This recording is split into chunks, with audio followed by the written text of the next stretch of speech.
Palamunin ka lang dito, Thea. Habang namimilipit siya sa panganganak sa malamig na bodega, umalingaw-ngaw ang halakhak ng kabit sa telepono. Hayaan mo siyang manganak mag-isa, Theric. Malanding bulong ni Trisel. Isang kulog ang yumanig kasabay ng iyak ng kanyang sanggol, ang anak na itatakuwil ng pamilyang pinaglingkuran niya. Mula sa gabing iyon, namatay ang marupok na Thea. Ngunit paano sisingilin ng isang ina ang mga demonyong nakamaskara ng kabanalan? Palamunin ka lang dito, Thea, kaya huwag kang umaktong pamilya ka. Utang na loob mo sa amin ang mismong hanging nilalanghap mo sa mansyong ito. Ang mga salitang yon ay parang patalim na bumaon sa dibdib ni Taviel habang tahimik niyang hinahalo ang kumukulong sarsa ng kare-kare sa malaking palayok. Nasa kabuwanan na siya ng kanyang pagbubuntis. Ramdam na ramdam niya ang matinding pananakit ng kanyang balakang at ang pamimitig ng kanyang mga binti. Ngunit hindi niya magawang magpahinga. Pawis na pawis siya sa harap ng mainit na kalan. Pilit na inaalala ang bawat detalye sa lumang recipe book ng kanyang yumaong ama upang ihanda ang pinakamasarap na salo-salo para sa pamilya ng kanyang asawa. Ginagawa niya ang lahat ng ito sa pag-asang baka sakaling sa pamamagitan ng kanyang pag-aalaga ay makita rin nila ang kanyang halaga. Ngunit ang bawat pag-ikot ng sandok ay tila pabigat ng pabigat, kasabay ng pamamanhid ng kanyang mga kamay at ang pamumuo ng mapait na bikig sa kanyang lalamunan. Pumasok sa marangyang kusina si Doña Trivena, ang kanyang biyenan. Kakagaling lamang nito sa simbahan, mahigpit pang hawak ang isang mamahaling rosaryo na yari sa perlas, subalit ang mga mata nito ay nanlilisik sa pandidiri. Nang tumingin kay Thea, pinunasan ng matanda ang kanyang ilong gamit ang isang panyong may burda at nagbitiw ng mga salitang higit na masakit kaysa sa pamamalo. Sinabihan itong amoy sibuyas at bawang si Thea, isang amoy na hindi nababagay sa apelidong Calderon. Ipinagdiinan ng matanda na dapat itong manatili sa kusina at huwag magpapakita sa mga bisita dahil nakakahiya ang kanyang itsura. Walang nagawa si Thea kundi ang yumuko at tahimik na lumuha, pilit na nilalabanan ng panginginig ng kanyang mga balikat habang pinagmamasdan ang pagtalikod ng babaeng dapat sana ay itinuturing siyang ina. Ilang sandali pa ay dumating na ang kanyang asawang, si Theric. Umusbong ang munting pag-asa sa puso ni Thea. Gusto sana niyang salubungin ito at humingi ng kahit kaunting kalinga. Ngunit gumuho ang kanyang mundo nang makita kung sino ang kasama nito. Nakakapit sa braso ni Theric si Trisel, isang babaeng ipinakilala lamang bilang business partner. Ngunit ang kinang sa mga mata at ang paraan ng paghawak nito sa kanyang asawa ay nagsasabi ng ibang kwento. Tiningnan ni Theric si Thea mula ulo hanggang paa. Walang bakas ng pagmamahal, kundi purong pandidiri. Sinabihan pa siya nitong bilisan ang paghahanda at wag nang lumabas dahil naiinip na ang kanilang mga bisita at nakakahiya ang kanyang madungis na anyo. Nang magsimula ang hapunan sa malaking komedor, pilit na isiningit ni Thea ang kanyang sarili sa dulo ng mahabang mesa upang silbihan ang kanyang asawa. Subalit sa isang mabilis at tila sadyang galaw, natabig ni Trisel ang sarsa na nag-iwan ng malaking mantsa sa kupasing duster ni Thea. Sa halip na humingi ng paumanhin, isang mapanuyang ngiti ang sumilay sa labi ni Trisel habang malambing na sinasabi kay Theric na mas mabuting sa kusina na lamang kumain si Thea dahil hindi ito nababagay sa kanilang hapag. Agad na nagtaas ng boses si Doña Trivena, pinagalitan si Thea sa pagiging pabaya at inutusang lumabas ng komedor dahil sinisira lamang nito ang gana ng lahat. Pinalayas siya pabalik sa kusina upang doon na lamang kainin ang mga tira-tirang pagkain. Nag-iisa sa madilim at malamig na bahagi ng bodega ng kusina. Dahan-dahang hinaplos ni Thea ang lumang kwaderno ng kanyang ama. Ito na lamang ang tanging nagbibigay sa kanya ng lakas upang magpatuloy. Subalit habang sinusubukan niyang isubo ang malamig na kanin, isang matinding hilab ang biglang yumanig sa kanyang tiyan. Napahawak siya ng mahigpit sa gilid ng mesa. Ang sakit ay tila gumuguhit mula sa kanyang puson hanggang sa kanyang likuran. Bago pa man siya makahinga ng maayos, naramdaman niya ang mainit na likido na umaagos sa kanyang mga binti. Dumating na ang oras ng kanyang panganganak. Sinubukan niyang humakbang papunta sa pintuan upang humingi ng tulong, ngunit tuluyan ng bumigay ang kanyang mga tuhod. Bumagsak siya sa malamig na sahig ng bodega. Sa labas, ang mga puno ay marahas na hinahampas ng malakas na hangin at ang kalangitan ay patuloy na nagliliwanag dahil sa matatalim na kidlat. Pilit na isinigaw ni Thea ang pangalan ng kanyang asawa. Nagmakaawa siya, ngunit ang kanyang tinig ay nilamon ng ingay ng bagyo at ng masasayang halakhak na nagmumula sa kabilang silid, kung saan nagdiriwang ang mga taong nagturing sa kanya bilang basurahan. Habang nakayakap sa kanyang sinapupunan at namimilipit sa matinding sakit, isang katanungan ang patuloy na umaaling-awngaw sa kanyang isipan. Hanggang kailan siya magtitiis? At mayroon pa ba siyang kinabukasang masisilayan kasama ang kanyang isisilang na anak sa gabing ito ng kawalan? Hello? Derek? Tulong? Manganganak na ako. Ang boses ni Taviel ay halos isang pabulong na pagsusumamo habang nanginginig ang kanyang kamay na hawak ang lumang telepono. Ang bawat salita ay may kalakip na hiningang puno ng sakit. Umaasang sa kabilang linya ay diringgin siya ng lalaking nangako sa kanyang ama na siya ay kakalingain. Ngunit sa halip na ang baritono ng kanyang asawa, isang malambing ngunit nakakangilong boses ng isang babae ang sumagot. Isang marahas na halakhak ang narinig ni Thea. Kasunod ang mga salitang tila isang lason na dahan-dahang pumatay sa natitirang pag-asa sa kanyang puso. Pasensya na, Thea. Pero sobrang busy ni Theric ngayon.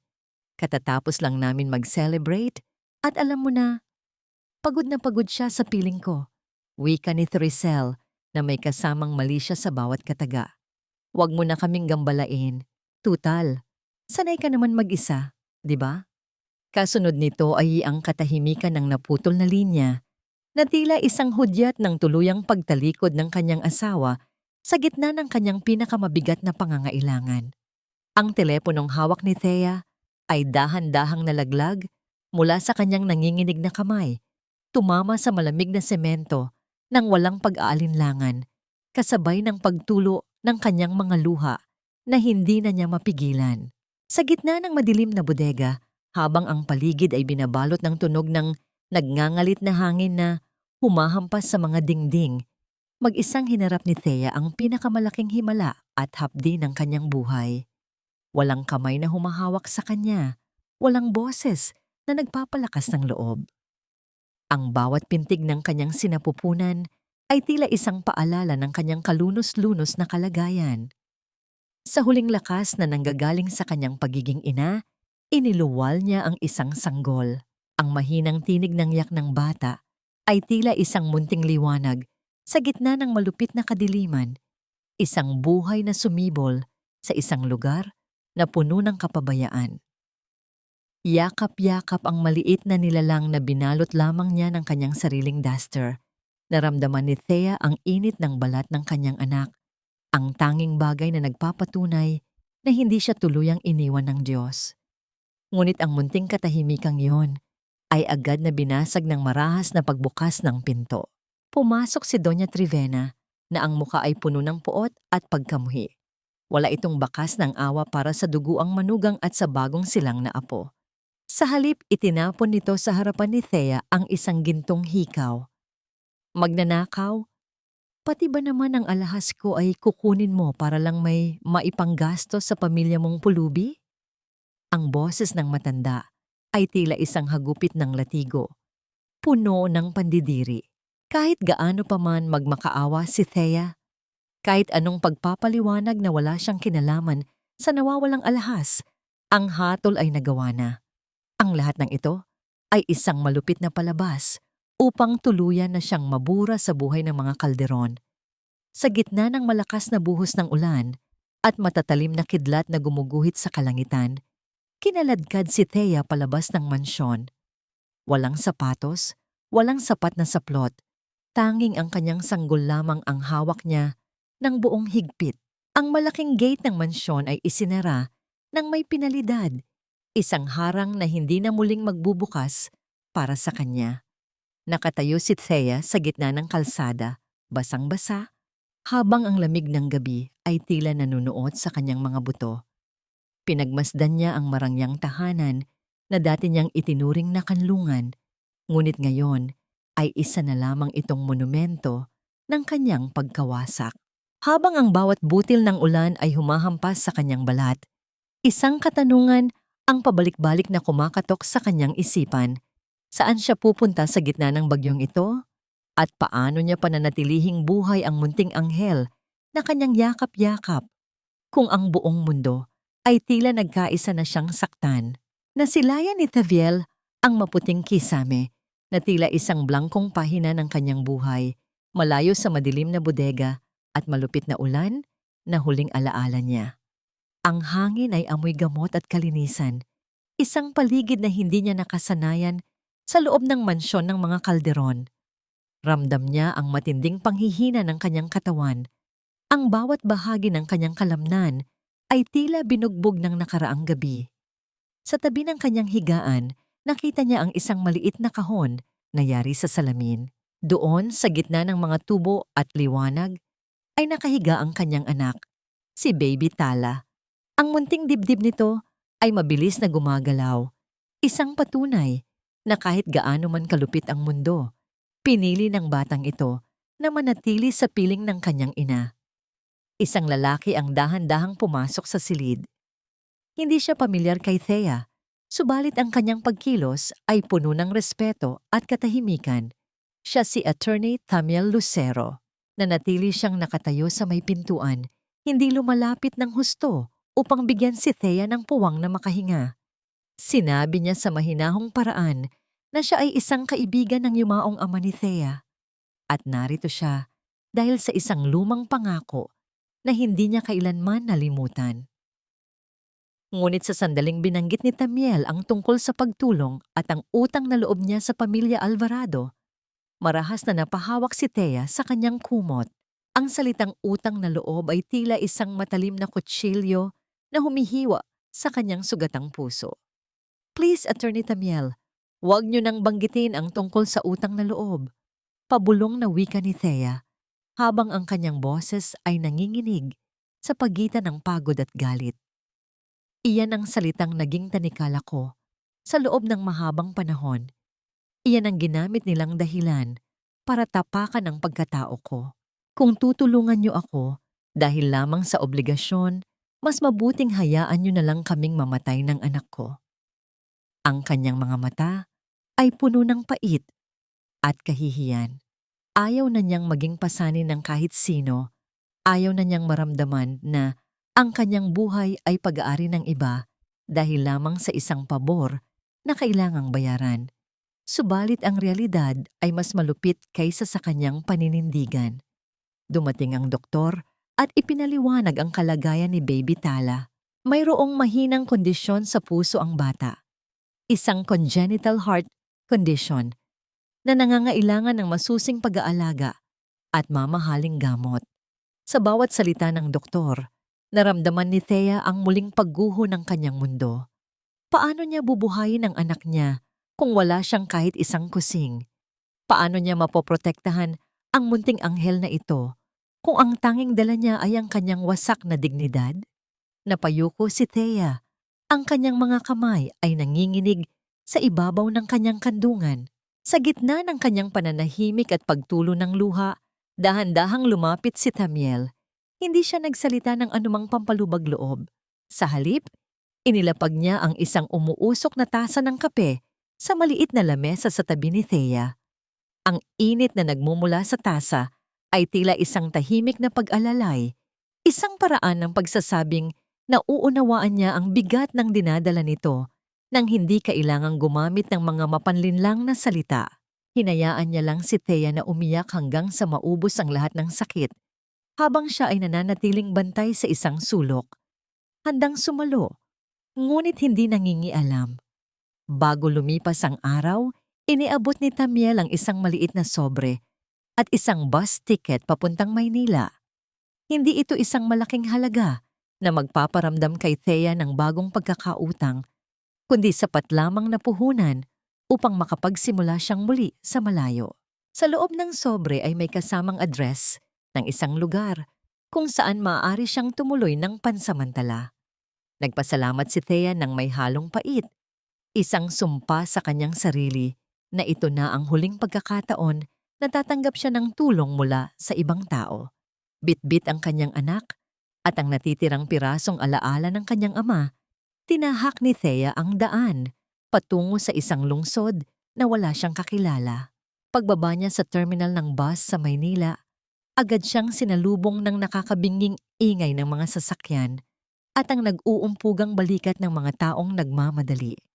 Ang hangin ay puno ng usok at amoy ng luma, malayo sa sariwang hangin ng Pampanga. Habang yakap-yakap niya si Baby Tala at sinusubukang hanapin ang address sa kanyang papel, isang mabilis na anino ang dumaan sa kanyang tabi. Sa isang iglap, naramdaman ni Thea ang biglang paggaan ng kanyang balikat. Ang kanyang maliit na bag kung saan nakatago ang kanyang kakaunting pera at ang tiket ng pag-asa ay wala na. Nakatayo siya sa gitna ng isang madilim at maingay na eskinita. Walang kakilala, walang pera, habang ang mahinang ubo ng kanyang may sakit na anak ay tila isang babala ng isang mas malaking pagsubok na darating. Nakaharap si Taviel sa malupit na katotohanan ng Maynila, habang ang bawat hakbang niya ay tila bumabaon sa nagbabagang semento ng kalsada. Ang kanyang mga bisig ay nangangatal sa bigat ni Baby Tala na sa kabila ng ingay at init ng paligid ay nananatiling tahimik, isang katahimikang mas lalong nagpapakaba sa puso ng isang ina. Wala na ang kanyang pera, wala na ang kanyang direksyon, at ang tanging natitira sa kanya ay ang suot na damit na puno ng alikabok at ang bawat butil ng pawis na dumadaloy sa kanyang mukha. Ang bawat paghinga niya ay may kasamang hapdi, isang paalala na ang kanyang katawan ay malapit nang bumigay sa gutom at pagod na ilang araw na niyang tinitiis. Huminto siya sa tapat ng isang munting tindahan ng gulay kung saan ang isang ginang na may malakas na boses ay abala sa pakikipagtalo sa mga supplier. Siya si Aling Thalia. Sa gitna ng kanyang pagsigaw, napansin niya ang maputlang anyo ni Thea na tila isang kandilang malapit ng maupos. Bago pa man makapagsalita si Thea upang makiusap na makisilong sa ilalim ng maliit na bubong ng tindahan, biglang nagdilim ang kanyang paningin. Ang ingay ng palengke ay unti-unting humina hanggang sa maging isang malabong bulong. At ang susunod na naramdaman ni Thea ay ang marahas na pagdampi ng kanyang katawan sa semento bago tuluyang nawala ang kanyang malay. Nagising si Thea sa isang silid na bagaman maliit at amoy luma ay puno ng init ng pagtanggap. Ang tanging liwanag ay nagmumula sa isang maliit na bintanang nakaharap sa eskinita. Sapat na upang makita niya ang isang matandang babae na nagngangalang Lola Bening na dahan-dahang nagpupunas ng kanyang noo gamit ang isang basang bimpo. Sa isang sulok, nakita niya ang isang masiglang binata na si Tino, ang delivery boy ng lugar na abalang nag-aayos ng mga kagamitan. Naroon din si Aling Thalia na bagaman matapang ang itsura, ay may mga matang nagpapahiwatig ng tunay na pag-aalala. Sa halip na ituring siyang estranghero, binigyan siya ng mga ito ng isang mangkok ng mainit na lugaw, ang unang pagkaing dumaan sa kanyang lalamunan na hindi hinaluan ng pait ng pangungutya. Dahil sa matinding utang na loob na nararamdaman, hindi hinayaan ni Thea na lumipas ang araw nang hindi siya nakakabawi sa kabutihan ng mga taong sumalo sa kanya. Gamit ang mga tira-tira at sobrang sangkap mula sa tindahan ni Aling Thalia, nagsimulang magluto si Thea sa loob ng maliit na kusina. Ang kanyang mga kamay, na dati ay tila nawalan na ng saysay sa loob ng mansyon, ay muling nabuhay. Ang bawat paghiwa ng sibuyas at paghalo ng mga pampalasa ay ginawa niya ng may buong pagmamahal, inaalala ang bawat turo ng kanyang yumaong ama. Hindi nagtagal. Ang bango ng kanyang lutong kapampangan ay humalimuyak sa buong kanto, nanunuot sa bawat pinto at bintana ng mga kapitbahay na tila isang imbitasyon ng kaginhawaan. Maraming tao ang nagsimulang lumapit at bumili, hanggang sa maubos ang bawat bahagi ng kanyang niluto sa loob lamang ng ilang oras. Nang iabot sa kanya ni Aling Talia ang mga barya at papel na pera na kinita mula sa kanyang pagtatrabaho, hindi mapigilan ni Thea ang pag-agos ng kanyang mga luha. Ang tunay na kaligayahan ay hindi nagmula sa halaga ng pera, kundi sa katotohanan sa unang pagkakataon matapos ang mahabang panahon. Kaya na niyang bumili ng gamot para kay Baby Tala mula sa sarili niyang pagsisikap. Ito ang pagsilang ng munting karinderyang tinawag nilang lasa ni ina. Isang simbolo ng kanyang muling pagkabuhay at ang pagkilala sa kanyang tunay na halaga bilang isang babae at bilang isang ina. Isang hapon, habang masayang naglilinis ng mga mesa si Thea, nakita niya ang isang lumang dyaryo na ginamit ni Tino bilang pambalot ng mga isda. Plano sana niyang itapon ito, ngunit ang kanyang paningin ay natigil sa isang pamilyar na larawan sa gitna ng mga pahina. Doon, sa ilalim ng isang balitang may kinalaman sa pagnanakaw, ay ang kanyang sariling mukha. Ang artikulo ay nagsasaad na siya ay kasalukuyang pinaghahanap ng mga awtoridad dahil sa umano'y pagtangay ng mga mamahaling alahas mula sa pamilya Calderon. Ang dyaryo sa kanyang kamay ay dahan-dahang nayupi, habang ang takot na akala niya ay naiwan na niya sa Pampanga ay muling gumapang sa kanyang buong pagkatao. Sa bawat segundong lumilipas, ang tanong ay hindi na kung paano siya magpapatuloy, kundi kung hanggang kailan siya makakapagtago bago siya muling mahanap ng mga taong gustong sumira sa kanyang bagong nahanap na kapayapaan. Habang ang munting karinderya ni Taviel sa isang eskinita ng Maynila ay dahan-dahang namumukadkad sa gitna ng hirap, sa kabilang dako naman ng mundo, sa loob ng marangyang mansyon ng mga Calderon sa Pampanga, ay nagahari ang isang malamig at mabigat na katahimikan. Ang dating masiglang tahanan ay tila binalot ng anino ng pagkalugi. Ang bawat sulok ng mansyon ay tila bumibigat sa bigat ng mga bayaring hindi mabayaran, at ang bawat hakbang ni Doña Trivena sa makintab na sahig ay may kasamang tensyong hindi maikakaila. Ang negosyong itinayo ng kanilang pamilya sa loob ng maraming dekada, ang Calderon Food Corporation, ay dahan-dahang nalulunod sa utang at kawalan ng bagong ideya. Sa gitna ng krisis na ito, pumasok si Tricel sa opisina ni Therick nang may dalang isang lumang kwaderno. Ang mga pahina nito ay nanilaw na sa tagal ng panahon. May mga mantsa ng luyang dilaw at amoy ng tuyong paminta, isang tahimik na saksi sa mga taon ng pagtitiyaga ng ama ni Thea. Sa isang mapanuyang ngiti, inilapag ni Tricel ang libro sa ibabaw ng lamesa. Alam ni Therick kung kanino ang librong iyon. Alam niya ang sakripisyong nakatago sa bawat sulat kamay na naroon. Subalit sa halip na makaramdam ng hiya, ang nakita niya ay isang pagkakataon upang muling bumangon mula sa pagkakalubog. Ang katuwiran ni Tricel ay simple ngunit malupit. Wala na si Thea, itinakwil na siya, kaya ang lahat ng pag-aari niya ay itinuturing na nilang pampalubag loob sa lahat ng sakit ng ulong ibinigay nito sa kanila.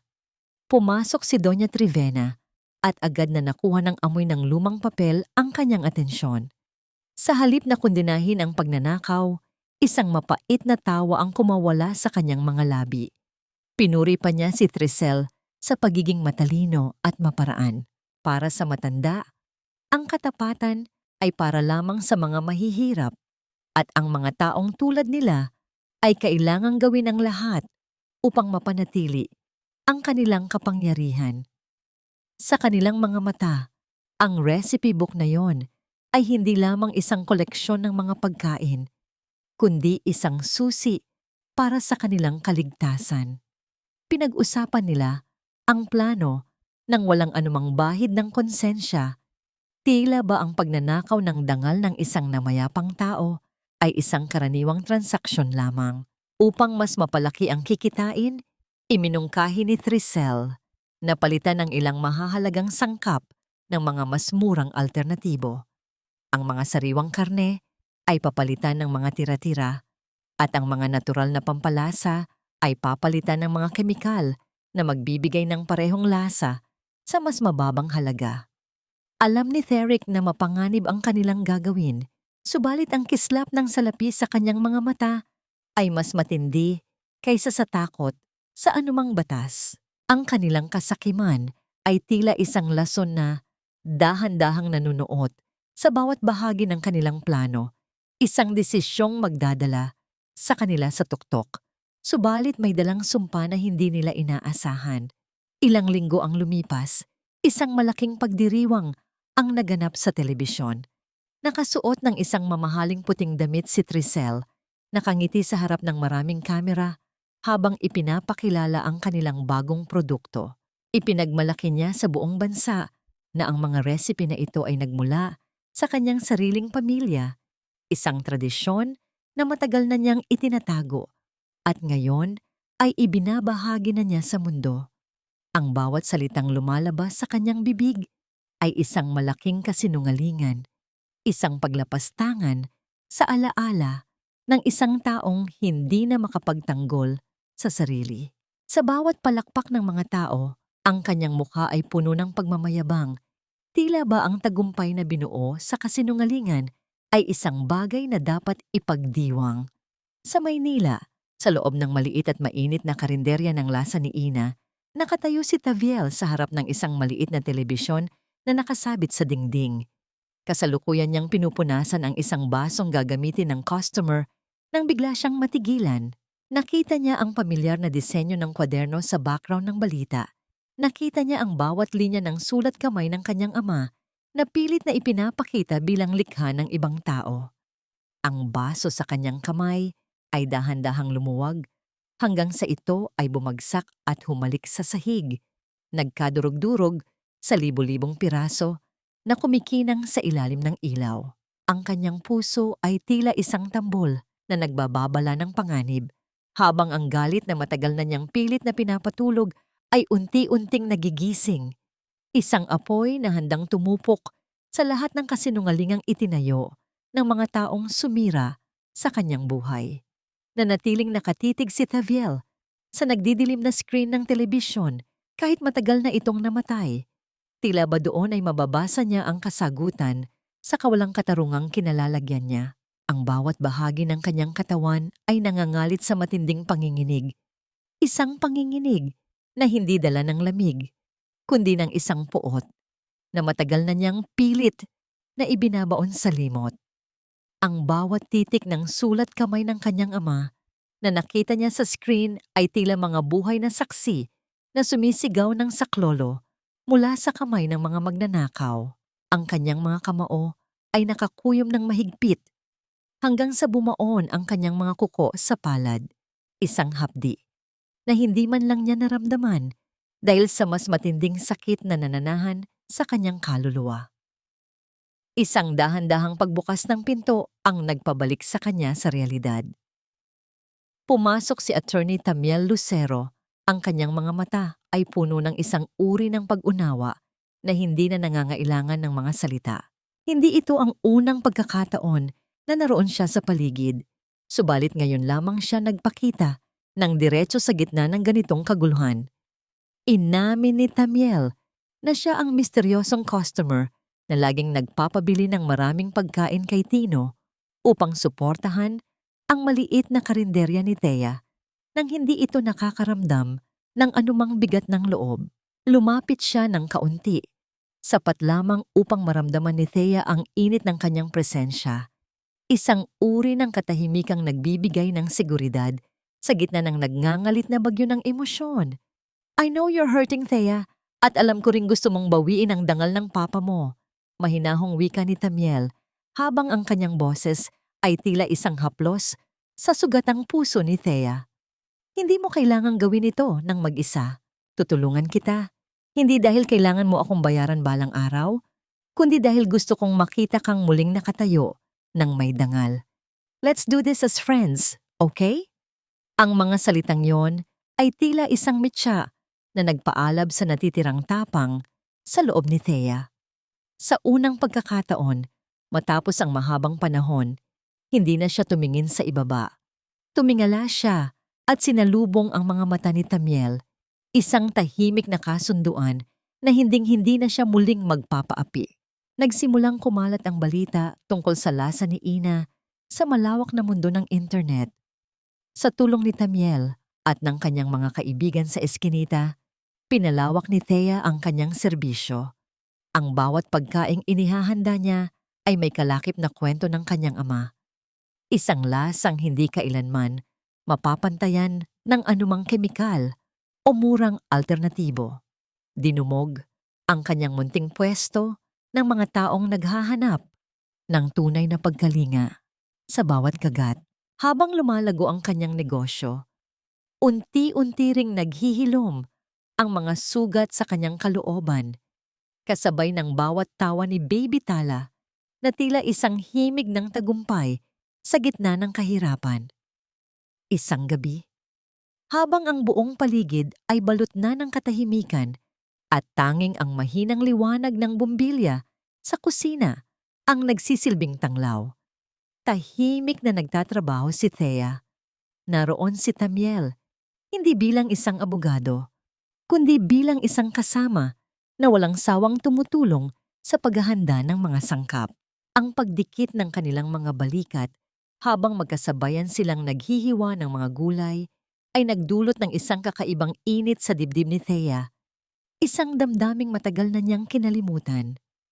Sa bawat sulyap ni Tamiel na puno ng paghanga at pag-aalaga, naramdaman ni Thea na sa wakas ay may isang taong nakakakita sa kanya, hindi bilang isang tagapagsilbi, kundi bilang isang babaeng karapat-dapat mahalin at irespeto. Subalit ang munting kapayapaang iyon ay agad na nabasag ng isang puting sobre ang iniabot sa kanya ni Tino kinabukasan. Ang bawat salitang nakasulat sa legal na papel na yon ay tila mga itim na anino na gustong sumakal sa kanyang bagong buhay. Isang cease and desist order mula sa mga abogado ng pamilya Calderon na pilit na inaagaw ang mismong pangalan ng kanyang negosyo at pinararatangan siyang nagnakaw ng original recipe ni Trisel. Ngunit ang pinakanakakakilabot na bahagi ay ang banta sa dulo ng sulat na kung hindi siya titigil, gagamitin nila ang kanyang kaso ng pagnanakaw upang patunayan sa korte na siya ay isang irresponsableng ina at kukunin sa kanya si Baby Tala. Ang papel sa kanyang kamay ay nayupi ng husto habang ang kanyang puso ay tila tumitigil sa pagtibok sa takot. Iniisip kung hanggang saan ang kayang gawin ng mga halimaw na yon upang tuluyan siyang wasakin. Ang marangyang mansyon ng mga Calderon sa Pampanga ay tila isang magandang puntod na nababalot ng lamig at kasinungalingan. Sa loob ng silid-aklatan, hindi maikakaila ang tensyong namumuo sa pagitan ng magkapatid na Theric at Tereson. Hawak ni Tereson ang ilang piraso ng papel na naglalaman ng mga ulat pinansyal ng kumpanya, kung saan malinaw na makikita ang malalaking halaga ng pera na inililipat sa isang lihim na account sa pangalan ni Trisel. Sa harap niya, si Theric ay tila walang pakialam, habang si Trisel ay kampanteng nakaupo sa kabilang panig ng silid, naglalagay ng matingkad na pulang kulay sa kanyang mga kuko na tila ba ang lahat ay isang laro lamang. Kuya, gisingin mo naman ang sarili mo. Ang boses ni Tereson ay nanginginig sa pagitan ng galit at takot habang ipinapakita ang mga dokumento. Ninanakawan na tayo ni Trisel sa harap mismo ng mga mata mo at hinahayaan mo lang siya? Isinasangkalan niyo ang pangalan ng kumpanya para sa mga pansariling luho niya. Subalit isang malamig na tingin lamang ang isinagot ni Theric. Isang tingin na puno ng kawalan ng loob at pagkabulag sa katotohanan. Bago pa man makapagsalita ang lalaki, si Trisel, na ang sumagot ng may halong panunuya, sinabing ang lahat ng ginagawa niya ay para sa ikabubuti ng pamilya at dapat ay magpasalamat pa si Tereson dahil meron pa silang marangyang buhay na tinatamasa. Dahil sa matinding pagnanais na ituwid ang mali, Dinala ni Tereson ang mga dokumento sa kanyang ina, si Doña Trivena. Inasahan niyang ang katarungan at ang takot sa Diyos na laging ipinangangalandakan ng matanda ay mangingibabaw. Ngunit bago pa man matapos ang kanyang paliwanag, ang malakas na pagdampi ng palad ng kanyang ina sa kanyang pisngi ay nag-iwan ng matinding hapdi at pamumula. Ang tunay na sampal ay hindi ang sakit sa kanyang balat, kundi ang mga salitang lumabas sa bibig ng matanda. Sinabihan siya ni Doña Trivena na wag nang maging mapanira at matuto siyang tumahimik dahil si Trisel ang nagliligtas sa kanila mula sa kahihiyan at paghihirap. Ang bawat salita ng matanda ay puno ng gaslighting. Pinaramdam kay Tereson na siya ang may problema, na siya ang walang utang na loob sa pamilyang nagbibigay sa kanya ng lahat. Sa loob ng kanyang madilim na silid, naramdaman ni Tereson ang biglang pag-agos ng kanyang mga luha. Sa unang pagkakataon, naisip niya si Taviel. Naalala niya kung paano nila pinagtulungang saktan, hiyain, at itaboy ang babaeng wala namang ibang ginawa, kundi ang magsilbi sa kanila ng tapat. Ngayon niya lamang naramdaman ang bigat ng kanyang konsensya, na ang bawat luha na ibinuhos ni Thea noon ay tila bumabalik sa kanya bilang isang sumpa ng katotohanan. Napagtanto niya na ang mansyong ito ay hindi na isang tahanan, kundi isang kulungang puno ng mga halimaw na nakatago sa likod ng mga mamahaling damit at alahas. Gamit ang kanyang natitirang tapang, palihim na pumasok si Tereson sa opisina ni Theric sa kalagitnaan ng gabi. Ang kanyang mga kamay ay nanginginig habang dahan-dahang binubuksan ang mga drawer ng lamesa. Ang bawat kaluskos ng papel ay tila isang malakas na babala sa katahimikan ng gabi. Sa dulo ng cabinet, natagpuan niya ang hinahanap, ang mga orihinal na ledger, ang mga resibo ng mga bulok na sangkap na binibili ni Trisel, at isang digital na kopya ng video mula sa warehouse na kinuha ng matapat na empleyadong si Torren. Ito ang mga ebidensyang magpapatunay na ang pamilya Calderon ay hindi lamang nagnanakaw, kundi dahan-dahan ding pumapatay ng mga tao para sa salapi. Bago pa man siya makalabas ng silid, isang anino ang humarang sa kanya. Si Trisel, na may hawak na isang baso ng alak, ay nakasandal sa pinto nang may nakakatakot na ngiti. Ang kanyang boses ay tila isang bulong ng demonyo. Binalaan si Tereson na kung susubukan niyang maging bayani, titiyakin niyang ang kapatid ni Theric ang unang babagsak bago pa man malaman ng mundo ang katotohanan. Inalok niya si Tereson ng isang pagkakataon na tumahimik at makihati sa yaman, o ang harapin ang galit ng buong pamilya na magtuturing sa kanya bilang isang traidor. Isang malupit na banta ang iniwan ni Trisel bago dahan-dahang lumisan. Iniwan si Tereson na hapu-hapo at tila ba nauubusan ng hangin sa gitna ng silid. Nang sumapit ang madaling araw, bit-bit ang isang maliit na bag na naglalaman ng lahat ng katotohanan. Dahan-dahang lumabas si Tereson ng mansyon. Ang bawat hakbang niya sa mahabang driveway ay puno ng kaba. Ang kanyang puso ay tila isang tambol na mabilis ang pagtibok. Nakarating siya sa malaking gate at sinubukang buksan ng maliit na pinto. Umaasang ito ang kanyang landas, patungo sa paghingi ng tawad kay Taviel. Ngunit bago pa man niya maipihit ang kandado, isang malakas na pagkakahawak sa kanyang braso ang nagpahinto sa kanyang mundo. Ang boses ni Theric, na puno ng awtoridad at panlulumo, ay umalingaw-ngaw sa gitna ng malamig na hangin ng umaga. Saan ka pupunta, Tereson? Ang tanong na yon ay tila isang hatol na nagpatigil sa kanyang paghinga, habang ang anino ng kanyang kuya ay dahan-dahang lumalamon sa kanyang pag-asa na makatakas sa impyernong kanilang binuo. Ang malamig na pagpihit ng kandado mula sa labas ng pintuan ay tila isang pinal na hatol na nagkulong kay Tereson sa loob ng sarili niyang silid. Naiwan siyang nakasandal sa kahoy na pinto. Nanginginig ang mga kamay habang yakap ang folder na naglalaman ng katotohanan. Sa labas, narinig niya ang mahinang halakhak ni Trisel, isang tunog na puno ng tagumpay at kawalan ng kaluluwa. Sinabihan siya nito na wala siyang silbi at mas mabuting manatili na lamang doon habang inaayos nila ang gulo na sinimulan niya. Ang boses ni Therick ay tila isang malabong bulong na lamang, punong-puno ng pagpaparaya sa kasamaan ng kanyang kinakasama habang dahan-dahang lumalayo ang kanilang mga hakbang sa pasilyo. Hindi nagtagal, ang katahimikan ng mansyon ay binalot ng isang nakakangilong tensyon. Umalingaw-ngaw ang boses ng isang news reporter sa telebisyon na nasa sala, sapat na upang marinig ni Thereson ang bawat salitang tila mga bala ng katarungan. Daan-daang tao, kabilang ang mga musmos na bata sa isang ampunan, ang isinugod sa ospital dahil sa matinding pagkalason matapos kumain ng mga delata mula sa Calderon Food Corporation. Ang balita ay kumalat na parang apoy sa buong bansa. Sa loob ng kani-kanilang silid, ang pamilya Calderon ay binalot ng takot. Napahawak si Doña Trivena sa kanyang dibdib, hindi dahil sa pag-aalala sa mga buhay na nalalagay sa panganib, kundi dahil sa takot na tuluyang mabahiran ang kanilang pangalan ng isang mansyang hindi na kailanman mabubura. Sinubukan niyang tawagan ang kanyang mga koneksyon sa simbahan at sa alta sosyedad, subalit ang bawat tawag niya ay tila ibinabaon lamang sa katahimikan ng pagtanggi.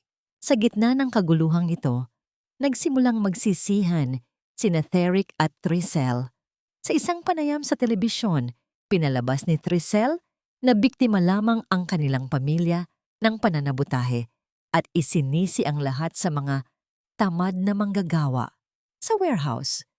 Ngunit sa likod ng mga kamera, ang kanilang kasakiman ay unti-unti nang nagbubunga ng isang impyernong sila mismo ang gumawa.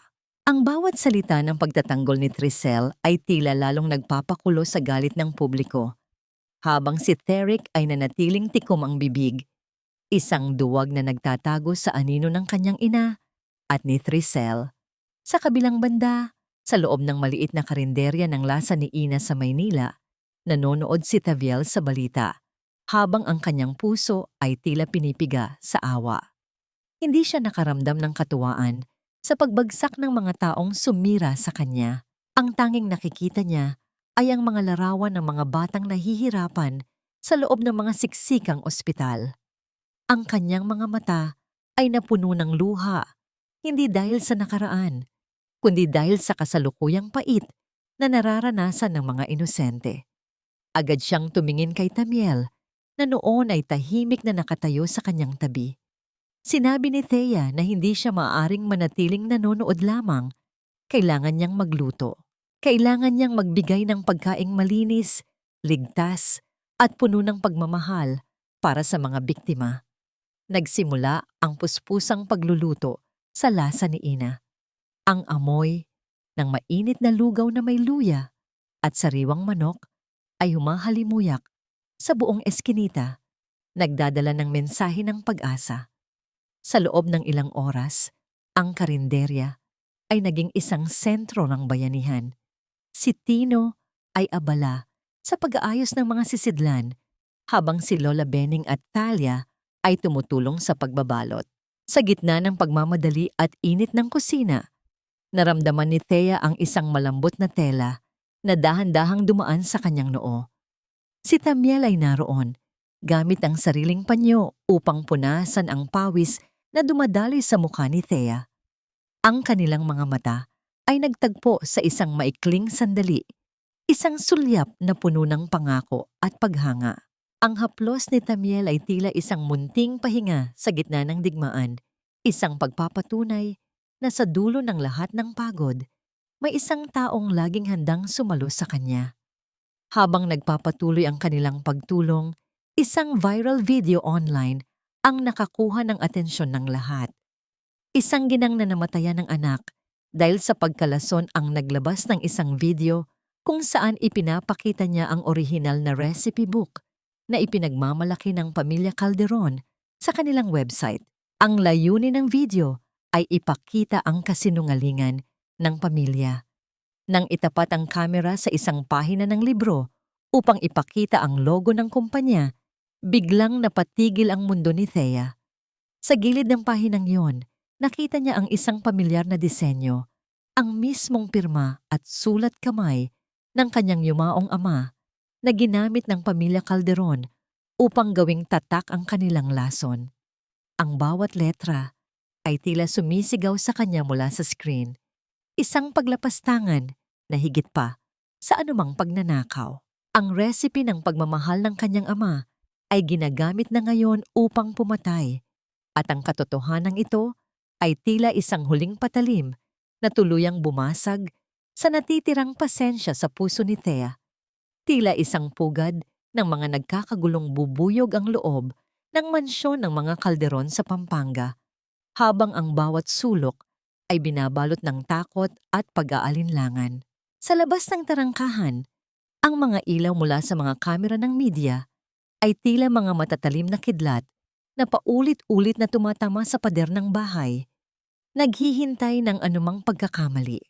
Sa loob, abala si Doña Trivena sa pakikipagsigawan sa kanyang mga abogado, habang si Theric ay tila isang rebulto na walang buhay sa isang sulok, lunod sa sarili niyang duwag na kaisipan. Dahil sa kaguluhang ito, hindi nila napansin ang dahan-dahang paggalaw sa likod ng bahay, kung saan ang matapat na empleyadong si Thoren ay palihim na inalalayan si Tereson na makalabas mula sa kanyang pagkaka-lockdown.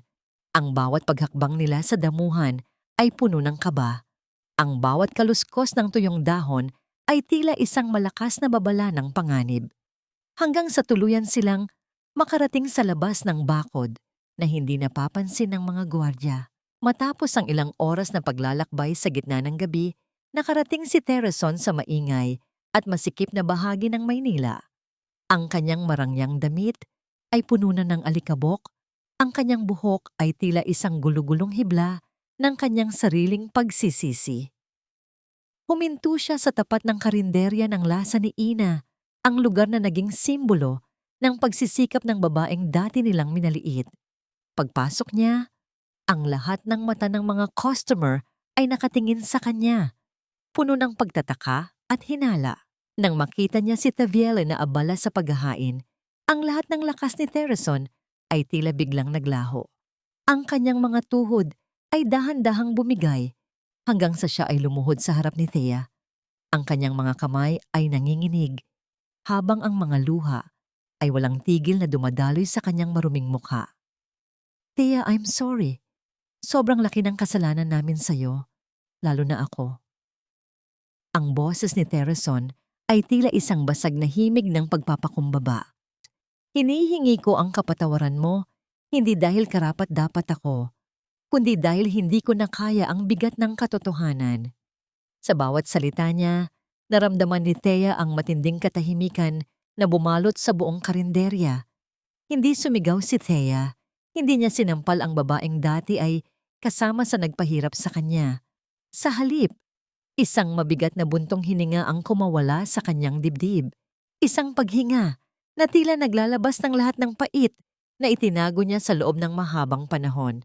Dahan-dahan niyang inalalayan si Tereson na tumayo at iginiya ito sa isang bakanteng upuan sa sulok. Hindi nagtagal, isang mangkok ng mainit na sabaw ang inilapag ni Thea sa tapat ni Tereson. Walang halong puot, walang halong panunumbat. Ang pagbibigay ng pagkain ay tila isang ritual ng pagpapatawad, ang pinakamatamis na paraan ng pagganti sa gitna ng kapaitan. Habang dahan-dahang humihigop ng sabaw si Tereson, naramdaman niya ang init na nanunuot sa kanyang buong pagkatao, isang init na matagal nang nawala sa loob ng kanilang malamig na mansyon.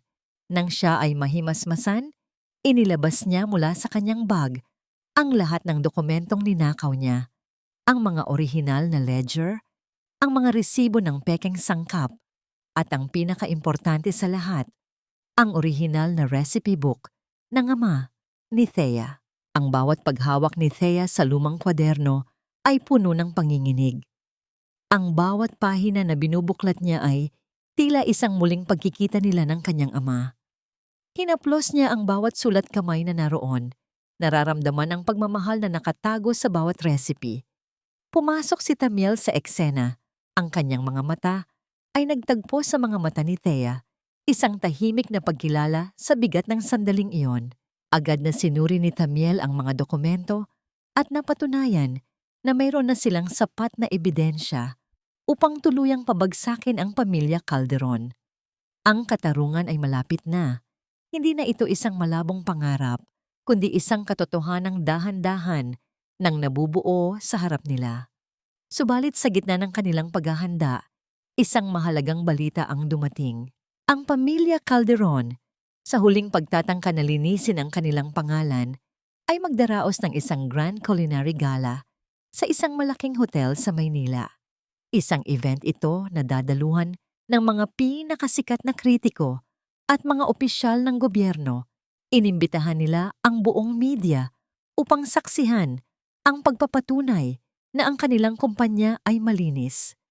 Isang malamig na ngiti ang gumuhit sa labi ni Thea habang pinagmamasdan ang paanyaya sa telebisyon. Tiningnan niya si Tamiel. Ang kanyang mga kamay ay hindi na nanginginig sa takot, kundi sa determinasyon. Pupunta tayo, Tamiel. Oras na para magluto ako ng totoong lasa ng katotohanan. Ang tanong na lamang ay kung makakapasok ba sila sa gitna ng mahigpit na seguridad o kung ang pamilya Calderon ay mayroon pang huling baraha upang pigilan sila sa harap ng buong mundo. Ang buong eskinita sa tapat ng lasa ni Ina ay tila nagising ng mas maaga kaysa sa sikat ng araw sa araw na yon. Ang bawat tao sa munting komunidad na ito ay tila naging bahagi ng isang malaking misyon. Si Aling Talia ay abala sa pagpili ng pinakasariwang gulay. Si Lola Benning ay maingat na nililinisan ang mga kagamitan. At si Tino ay masiglang inihahanda ang kanyang motor para sa mabilis na pagbiyahe. Ang bawat isa sa kanila ay nagpasyang tumigil muna sa kani-kanilang mga trabaho upang maging kitchen crew ni Thea.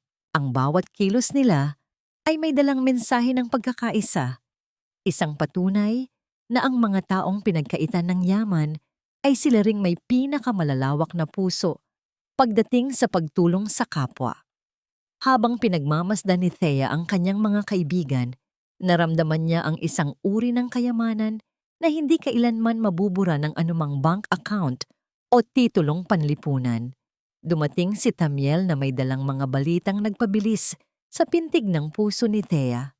Sa tulong ng kanyang mga koneksyon bilang isang iginagalang na abogado, nagawa niyang isingit si Thea bilang isang sorpresa at lihim na guest chef para sa Grand Culinary Gala.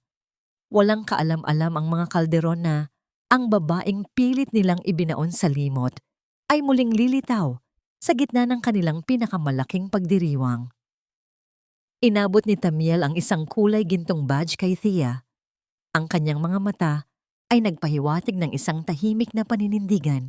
Sinabi niya kay Thea na ito na ang sandaling hinihintay nila. Ang pagkakataong ibalik ang katotohanan sa harap ng maraming tao at sa harap ng katarungan. Gabi bago ang malaking kaganapan, nanatiling bukas ang ilaw sa loob ng kusina ng karinderya.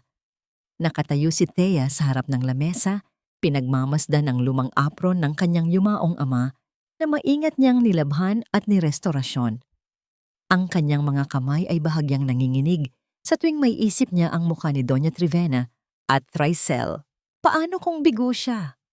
Paano kung muli siyang maliitin ng mundo dahil lamang sa kanyang pinagmulan? Ang takot na tila isang malamig na anino ay dahan-dahang gumagapang sa kanyang buong pagkatao, pinagdududahan ang bawat kakayahang mayroon siya. Sa gitna ng katahimikan ng gabi, ang bawat hininga niya ay tila isang tanong na wala pang kasagutan. Isang dahan-dahang paggalaw mula sa likuran ang nagpabalik sa kanya sa kasalukuyan. Pumasok si Tamiel sa kusina. Ang kanyang presensya ay tila isang mainit na kumot sa gitna ng malamig na gabi. Hindi siya nagsalita agad. Hinayaan niya lang na maramdaman ni Thea ang kanyang pagdating. Lumapit siya sa likod ni Thea at dahan-dahang ipinulupot ang kanyang mga braso sa baywang nito, isang yakap na puno ng paggalang. at matinding pag-aalaga. Ipinatong ni Thamiel ang kanyang baba sa balikat ni Thea. Ang kanyang malalim at mabangong hininga ay dahan-dahang nanuot sa leeg ng babae. Nagbibigay ng isang uri ng kapayapaan na matagal nang hinahanap ni Thea. Hindi ka na nag-iisa, Thea. Nandito ako. Nandito kaming lahat para sa'yo. Bulong ni Thamiel. Ang kanyang boses ay tila isang himig na nagpapalakas ng loob. Ipinikit ni Thea ang kanyang mga mata at dahan-dahang isinandal ang kanyang ulo sa balikat ng lalaki. Sa loob ng yakap na yon, naramdaman ni Thea na sa wakas ay ligtas na siya. Ang bawat pangungutya at sakit na naranasan niya sa loob ng mansyon ng mga kalderon ay tila dahan-dahang naglalaho. Pinalalitan ng isang damdaming hindi niya kailanman naramdaman kay Theric. Ang damdamin ng pagiging mahalaga at tunay na pinapahalagahan. Sa loob ng ilang sandali, ang mundo ay tumigil sa pag-ikot. Tanging ang init ng katawan ni Thamiel at ang bilis ng pintig ng kanilang mga puso ang nagsisilbing patunay na ang pag-ibig ay maaari palang maging isang kanlungan at hindi isang kulungan. Kinabukasan, sa tapat ng Marangyang Manila Diamond Hotel, ang paligid ay balot ng mga makikintab na sasakyan at ang nagkislapang flash ng mga kamera ng media. Nakatayo si Thea sa gitna ng kanyang maliit na grupo, suot ang kanyang malinis na puting chef jacket at bitbit ang kanyang mga kagamitan. Habang papasok sila sa pintuan, biglang humarang ang tatlong malalaking gwardiya na may mga seryosong mukha. Tiningnan nila ang itsura ni Natalia at Tino nang may halong pandidiri bago itinuon ang paningin kay Thea. Ang boses ng head guard ay puno ng awtoridad at panunuya.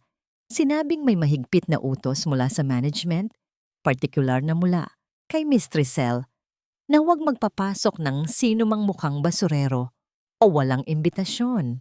Ang bawat salita ng gwardiya ay tila isang sampal ng realidad, isang hadlang na pilit na humaharang sa landas ni Thea patungo sa katarungan. Habang ang mga tao sa paligid ay nagsisimulang lumingon at bumulong, muling sinusubok ang tatag ng loob ng isang inang handang gawin ang lahat para sa kanyang anak at sa kanyang dangal.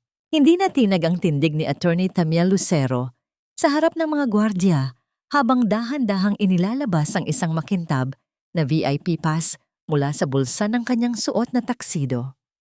Ang bawat salitang binitawan niya ay tila isang hatol na walang puwang para sa pagtanggi. Ipinahayag niya na ang mga kasama niya ay bahagi ng kanyang pribadong pangkat na inatasan para sa isang mahalagang pagtatanghal sa gabi ring iyon. Dahil sa awtoridad at bigat ng kanyang pangalan, wala nang nagawa ang mga guwardiya kundi ang dahan-dahang itaboy ang kanilang mga katawan upang bigyang daan ang pangkat ni Nathavel. Ang bawat hakbang ni Thea sa ibabaw ng pulang alpombra ng hotel ay tila isang pagbawi sa bawat piraso ng kanyang pagkatao na dati ay kinaladkad sa putikan. Sa loob ng malaking ballroom, ang liwanag mula sa mga mamahaling chandelier ay tila sumisilaw sa bawat panauhin na nakasuot ng kani-kanilang mga pinakamagarang hiyas. Sa gitna ng entablado, nakatayo si Doña Trivena at Tricel sa harap ng maraming mikropono. Bawat isa ay may hawak na panyong may burda na paulit-ulit na itinatama sa kani-kanilang mga mata na tila ba puno ng luha. Ipinapahayag nila sa buong mundo na ang kanilang pamilya ay biktima lamang ng isang malupit na paninira mula sa kanilang mga kalaban sa negosyo. Ang bawat salitang lumalabas sa bibig ng matanda ay puno ng kaplastikan, pilit na ipinaparamdam sa publiko na sila ang dapat nakaawaan. Ang mga tao sa paligid ay nakikinig ng may halong pag-aalinlangan, habang ang mga kamera ay patuloy na nagtatala sa bawat galaw ng mga itinuturing na biktima. Nang dumating ang oras para sa pagtatanghal ng lihim na putahe na magpapatunay sa husay ng mga kalderon, isang katahimikan ang bumalot sa buong silid nang dahan-dahang lumabas si Thaviel mula sa likod ng malaking tabing. Suot ang kanyang malinis at puting chef jacket. Ang kanyang buhok ay maayos na nakatali at ang kanyang mga mata ay nagpapakita ng isang uri ng tapang na kailanman ay hindi nila nakita noong siya ay nasa mansyon pa. Ang bawat paghakbang niya patungo sa gitna ng kusinang itinayo sa entablado ay tila isang pagbubukas ng katotohanang matagal nang itinago. Namutla ang mukha ni Tricel habang si Doña Trivena ay tila nawalan ng boses sa gitna ng kanyang pagsasalita nang makita ang babaeng pinagkaitan nila ng lahat. Sinubukan ni Theric na humarang at kaladkarin si Thea pababa ng entablado upang pigilan ang anumang balak nito. Subalit bago pa man niya madampi ang kanyang kamay sa braso ni Thea, isang malakas na pagkakahawak mula kay Tamiel ang nagpahinto sa kanya. Ang boses ni Tamiel ay tila isang kulog sa gitna ng katahimikan. Binalaan si Theric na kung susubukan nitong saktan o hawakan ang babaeng nasa harap nila, sisiguraduhin niyang mababali ang bawat buto sa braso nito bago pa man makarating ang mga pulis. Ang paninindigan ni Tamiel ay tila isang matibay na pader na nagbibigay ng seguridad kay Thea. Habang ang lahat ng panauhin ay nagsisimulang bumulong at kumuha ng mga larawan sa gitna ng hindi inaasahang tensyon. Sa harap ng mga pinakasikat na kritiko ng pagkain sa bansa, sinimulan ni Thea ang pagluluto ng may buong pag-iingat at pagmamahal. Ang bawat galaw ng kanyang mga kamay, mula sa paghiwa ng mga sariwang sangkap hanggang sa paghalo ng sarsa sa palayok, ay tila isang tula ng katarungan. Ipinaliwanag niya sa bawat manonood ang tunay na pinagmulan ng recipe na ninakaw ng mga kalderon. Ibinunyag niya na ang tunay na lasa ay hindi matatagpuan sa mga kemikal o sa mga bulok na sangkap na ginagamit ni Tricel upang makatipid, kundi sa paggalang sa bawat butil ng pampalasa. Ang turo ng kanyang yumaong ama. Ang bango ng niluluto ni Thea ay nagsimulang humalimuyak sa buong ballroom, isang amoy na puno ng alaala at katotohanang hindi kayang talunin ng anumang kasinungalingan. Nang dumating ang oras ng pagtikim, inihain ang dalawang magkaibang bersyon ng parehong putahe. Ang mga kritiko ay dahan-dahang sumubo mula sa gawa ni Tricel at agad na makikita sa kanilang mga mukha ang pait at ang kakaibang lasa ng kemikal na tila nanunuot sa kanilang mga lalamunan. Subalit nang matikman nila ang luto ni Thea, ang kanilang mga mata ay nagningning sa sarap. Isang kritiko ang hindi napigilang lumuha. Sinabing ang lasang ito ay tila isang haplos sa kaluluwa, isang tunay na obra maestra na tanging isang taong may busilak na puso lamang ang makakalikha. Ang bawat parangal na ibinigay nila kay Thea ay tila mga huling pako sa kabaong ng dangal ng mga kalderon.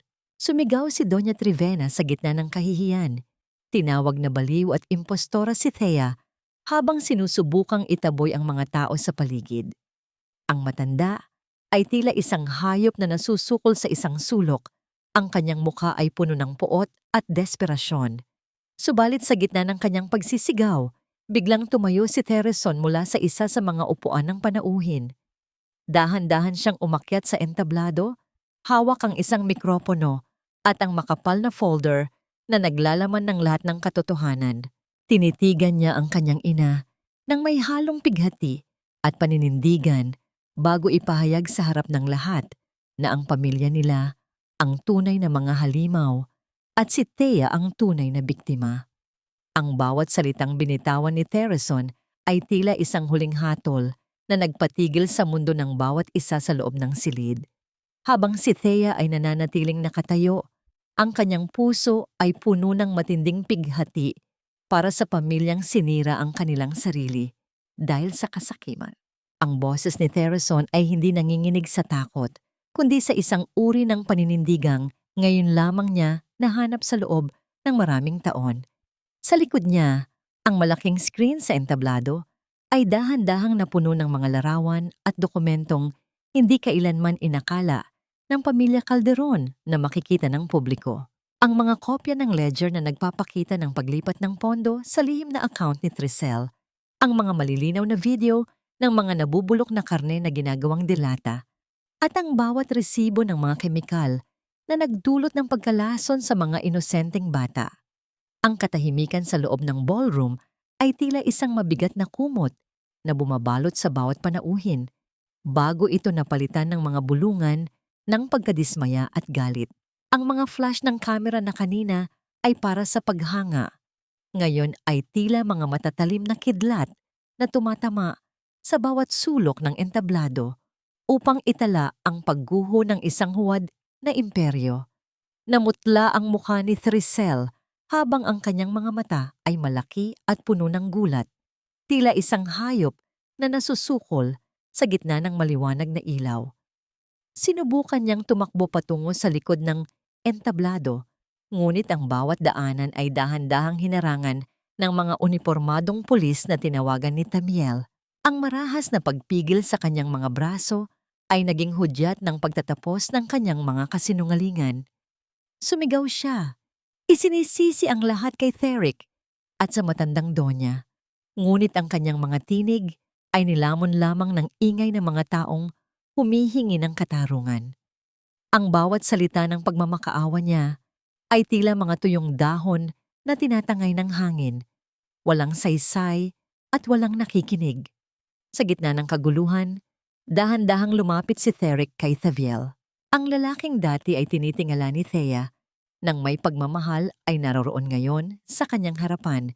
Dahan-dahang bumigay ang mga tuhod hanggang sa siya ay lumuhod sa paanan ng babaeng dati niyang minaliit.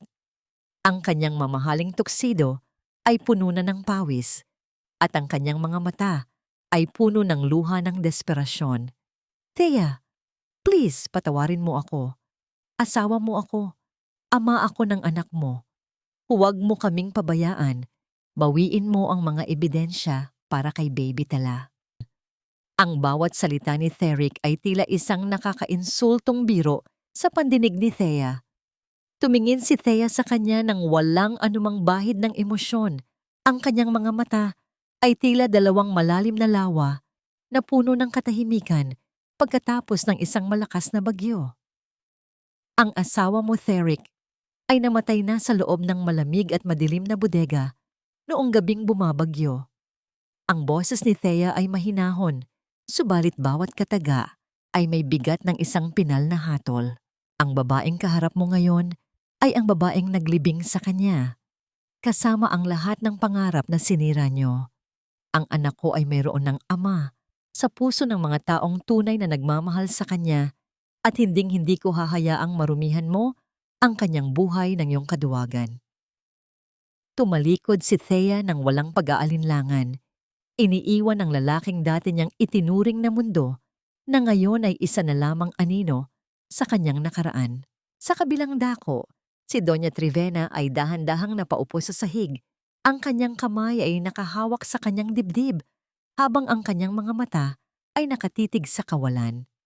Ang matanda ay tila isang rebultong gumuho. Ang kanyang hiya at ang pagtalikod ng kanyang mga kaibigan sa alta sosyedad ay naging huling bigwas na hindi na kinaya ng kanyang nanghihinang puso. Dahan-dahang lumabas si Thea sa malaking hotel, kasunod sina Aling Talia, Tino at Lola Benning na may mga ngiting puno ng tagumpay. Sinalubong sila ng malamig at sariwang hangin ng gabi, isang hanging tila naglilinis sa lahat ng dumi at sakit na kanilang naranasan sa loob ng silid na yon. Huminga ng malalim si Thea, nararamdaman ang bawat pintig ng kanyang puso na sa wakas ay malaya na sa tanikala ng utang na loob at takot. Ang bawat hakbang niya palayo sa hotel ay tila isang paglipad patungo sa isang kinabukasang siya mismo ang lilikha. Wala ng kalderon na hahadlang, wala ng Thrissel na mananakot. Ang katarungan ay hindi lamang nakamit sa korte, kundi pati na rin sa loob ng kanyang sariling kaluluwa. Pagbalik niya sa tapat ng karinderyang lasa ni Ina, ang paligid ay tahimik na at tanging ang mahinang liwanag mula sa poste ng ilaw sa eskinita ang nagsisilbing tanglaw. Sa gitna ng dilim, nakita niya si Tamiel na nakasandal sa kanyang sasakyan, naghihintay ng may mahinahon at mapagmahal na ngiti. Ang bawat segundong paglalakad ni Thea patungo sa kanya ay tila punong-puno ng tensyon at isang uri ng kilig na dahan-dahang namumukadkad. Nang marating niya ang tapat ng lalaki, dahan-dahang dumukot si Tamiel sa kanyang bulsa at inilabas ang isang maliit na pelos na kahon. Binuksan niya ito upang ipakita ang isang singsing na kumikinang sa ilalim ng ilaw, hindi bilang isang bayad sa anumang pabor, kundi bilang isang pangako ng isang bagong simula. Thea, tapos na ang laban sa kanila. Pwede bang hayaan mo naman akong labanan ang mundo kasama mo? Habang buhay. Ang tanong na yon ay tila isang himig na nagpahinto sa pagtibok ng mundo ni Thea habang ang kanyang mga mata ay muling napuno ng luha. Ngunit sa pagkakataong ito, ang mga luha ay para sa isang ligayang hindi na kailangan pang bilhin o ipag-utang na loob. Lumipas ang 5 taon na tila isang mabilis na pag-agos ng malinis na tubig sa isang sapa, tinatangay ang lahat ng dumi at pait ng nakaraan. Ang munting karinderya sa eskinita ay isa ng malaki at masiglang community kitchen at training center na matatagpuan sa gitna ng Maynila. Ang bawat sulok ng gusaling ito ay amoy ng sariwang pampalasa at bagong lutong kakanin. Isang halimuyak na nagdadala ng kaginhawaan sa sinumang papasok. Ang lasa ni Ina ay naging kanlungan ng mga inang iniwan ng asawa, ng mga kababaihang nakaranas ng karahasan at ng mga taong naghahanap ng bagong simula. Dito, ang bawat paghawak sa kutsilyo at bawat paghalo sa palayok ay hindi lamang pagluluto, kundi isang paraan ng paghihilom ng mga sugat na matagal nang iniinda. Sa gitna ng malawak na kusina, isang batang babae na may malalaki at nagniningning na mga mata ang masiglang tumatakbo. Ang kanyang buhok ay may kaunting bahid ng harina. Siya si Tala, ang munting anghel na dati ay nanghihina sa loob ng incubator. Ngayon ay punong-puno na ng buhay at sigla. Matapos ang matagumpay na operasyon sa kanyang puso na pinunduhan ni Taviel mula sa sarili nitong pawis, si Tala ay naging simbolo ng katatagan at pag-asa. Ang bawat malakas na tunog ng kanyang tawanan ay tila isang himig na nagpapawi sa lahat ng pagod ng kanyang ina. Isang patunay na ang pag-ibig ay tunay na nakakapagpagaling ng kahit na anong karamdaman. Habang abala ang lahat, isang pamilyar na mukha ang makikita sa gilid ng mesa. Maingat na nag-ayos ng mga sangkap. Siya si Tereson. Matapos ang mahabang panahon ng paghingi ng tawad at pagpapakumbaba, tinanggap siya ni Thea bilang bahagi ng kanyang pangkat. Si Tereson ay nag-aaral na ngayon upang maging isang professional na chef. Ginagamit ang kanyang talino upang bumawi sa bawat pagkakamaling nagawa ng kanyang pamilya noon. Ang dati niyang katarayan ay napalitan na ng isang uri ng katahimikan at pagsisikap, isang pagpapatunay na mayroon pang pag-asa para sa sino mang handang tumalikod sa kasamaan at yakapin ang katotohanan. Minsan, sa mga balita sa telebisyon, naririnig pa rin ni Thea ang mga pangalanan ng mga taong sumira sa kanyang buhay noon. Si Theric at Trisel ay nananatili pa rin sa loob ng malamig na rehas ng bilangguan, binalot ng kahihiyan at kani-kaniyang pagsisihan. Si Doña Trivena naman ay namumuhay ng mag-isa sa isang murang home for the aged sa probinsya. Inabandona ng lahat ng kanyang mga kaibigang alta sosyedad na dati ay pinag-aalayan niya ng kanyang huwad na kabanalan. Kapag tinatanong si Thea kung napatawad na ba niya ang mga ito, isang malalim na buntong hininga lamang ang kanyang isinasagot. Pinatawad na niya sila para sa ikatatahimik ng kanyang sariling kaluluwa. Ngunit ang kapatawarang iyon ay hindi nangangahulugang hahayaan niya pa silang muling makalapit sa kanyang pamilya. Ang tunay na kapayapaan ay ang kakayahang lumingon sa nakaraan nang hindi na nakakaramdam ng hapdi at ang matikas na pagharap sa kinabukasan nang walang anumang bigat ng loob. Sa paglubog ng araw, dahan-dahang pumasok si Tamiel sa loob ng gusali. Ang kanyang presensya ay tila isang dapit hapon na nagdadala ng katahimikan pagkatapos ng isang mahabang araw ng paggawa. Lumapit siya kay Thea na noon ay nakatayo sa tapat ng bintana, pinagmamasdan ang nagkislapang ilaw ng lungsod. Dahan-dahang ipinulupot ni Tamiel ang kanyang mga braso sa balikat ni Thea. Ang kanyang malambot na halik sa noo ng babae ay puno ng pangako at matinding paggalang. Sa kanyang daliri, kumikinang ang singsing na nagbubuklod sa kanila. Isang pag-ibig na hindi nabuo sa utang na loob, kundi sa dalawang pusong nagpasya na maging katuwang sa bawat laban ng buhay. Sa piling ni Tamiel, nahanap ni Thea ang katarungang hindi na ibibigay ng batas, ang katarungan ng pakiramdam na ikaw ay sapat at tunay na mahalaga. Ang kwento ni Taviel ay isang paalala sa bawat babaeng nakikinig na ang ating halaga ay hindi nasusukat sa apelyidong ating dinadala o sa yaman ng pamilyang ating kinabibilangan. Ang tunay na lakas ay nananahan sa kakayahang bumangon mula sa sariling pagkawasak at ang tapang na lumaban para sa katotohanan kahit ang buong mundo ay tila nakatalikod na sa iyo. Ang kaligayahan ay hindi matatagpuan sa paghihiganti, kundi sa pagbuo ng isang buhay na puno ng pagmamahal at pagtulong sa iba. Sa dulo ng bawat bagyong ating kinakaharap, laging may isang umagang naghihintay, isang umagang may dalang lasa ng kapayapaan at ang amoy ng isang bagong simula na tayo mismo ang may gawa.